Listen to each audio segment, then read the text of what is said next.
Parenting ایک مشکل بھی ہے لیکن ایک بہت انٹرسٹنگ بھی ایک آپ کہہ لیں کہ ایک آپ کی عمر کا ایک حصہ ہوتا ہے جس میں آپ بچوں کی دیکھ بھال کرتے ہیں، ان کی شخصیت سازی کرتے ہیں، اور وہ جو وقت ہوتا ہے جس میں آپ بچوں پہ اسپینڈ کرتے ہیں وہ ویسٹ نہیں جاتا.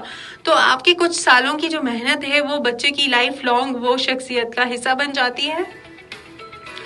اور بچوں کی تربیت جو ہے نا وہ آبویسلی ضروری ہوتی ہے اور یہ بات ہم سب جانتے ہیں، لیکن کئی جگہ پہ ایسا ہوتا ہے کہ جو ورکنگ وومن ہیں وہ کانفلکٹ کا شکار ہوتی ہیں. اب ظاہر سی بات ہے، ورک پریشر بھی ہے، ٹھیک ہے، گھر سے باہر کام کرنا ہے، گھر کے بھی کچھ کام ہیں، ٹھیک ہے، اور بچوں کو بھی دیکھنا ہے. تو اس موقع پہ سب سے پہلے پرائیورٹائز کرنا ہے بیسیکلی آپ نے چیزوں کو.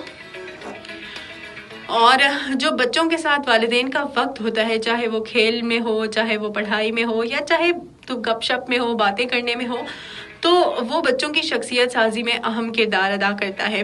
اچھا، جو بچوں کے پورے دن میں نا 3 ایسے پوائنٹس ہوتے ہیں، 3 ایسے وقت ہوتے ہیں جو بچوں کو بہت سینسٹیو ہو جاتے ہیں، بچوں کو بہت ضرورت ہوتی ہے. سب سے پہلے تو ٹاپ آف دا لسٹ تو میں کہوں گی رات کا وقت ہے، کیونکہ سونے سے پہلے بچوں کا جو انکانشیس مائنڈ ہے وہ آبویسلی وہ پیک پہ ہوتا ہے، ٹھیک ہے. اس میں آپ جو بچوں کو سکھاتے ہیں وہ ان کے انکانشیس مائنڈ میں جاتا رہتا ہے، اور پھر وہ ایسا ہوتا ہے کہ وہ ان کی شخصیت ویسی بننا شروع ہو جاتی ہے. اس لیے رات کو کہتے ہیں کہ بیڈ ٹائم سٹوریز بہت امپورٹنٹ ہے. مورل سٹوریز، اسلامک سٹوریز، یا کچھ بات سمجھانی ہو آپ رات کے ٹائم بچوں کو سمجھائیں. اور بیڈ ٹائم سے پہلے بچے آپ سے سوال بھی کریں گے، باتیں بھی پوچھیں گے. آپ کے جو کنسرنس ہیں آپ رات کو سونے سے پہلے بچوں کے ساتھ ڈسکس کر سکتے ہیں کہ بھئی آپ نے دن کو یہ اچھا نہیں کیا تھا، یہ نہیں کرنا چاہیے تھا. اس کے علاوہ ایک ٹائم ہوتا ہے مارننگ میں، آپ جب صبح اٹھتے ہیں بچوں کے ساتھ لاڈ پیار کریں اور پورے دن کے لیے ان کو وش کریں، اور وہ وقت بھی اچھا ہوتا ہے. اچھا، ایک ہوتا ہے کہ تھوڑا سیپریشن ہوتی ہے والدین سے. جیسے اب بچے اسکول جاتے ہیں تو والدین سے تھوڑی دوری ہو جاتی ہے، یا والدین جاب پہ جاتے ہیں تو بچوں سے دوری ہو جاتی ہے.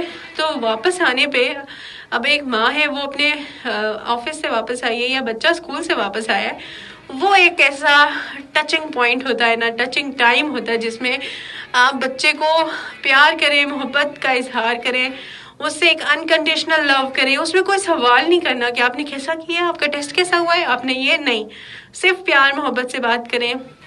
اور کوشش کریں کہ اس ٹائم بچہ آپ سے بہت ساری چیزیں شیئر کرے. اٹس مینس کہ بچہ آپ کا ویٹ کر رہا ہے اور آپ سے شیئر کر رہا ہے. اور اس میں یہ نہیں ہوتا کہ اکثر پیرنٹس کہتے ہیں میں تھکا ہوا ہوں، چپ ہو جاؤ، نہیں کرو. نہیں، آپ نے سننا ہے. اب 3-4 سال کا بچہ، اس کو ریزننگ نہیں پتا کہ کیا اچھا ہے کیا برا ہے. ہم اگر 30-40 سال کے ہیں، 60 سال کے ہیں، 50 سال کے، ہم نے تو دنیا دیکھی ہے نا، ہمیں پتا ہے کیا صحیح ہے کیا نہیں، اور ہم ایکسپیکٹ کرتے ہیں کہ 3-4 سال کا بچہ ایسا بیہیو کرے گا.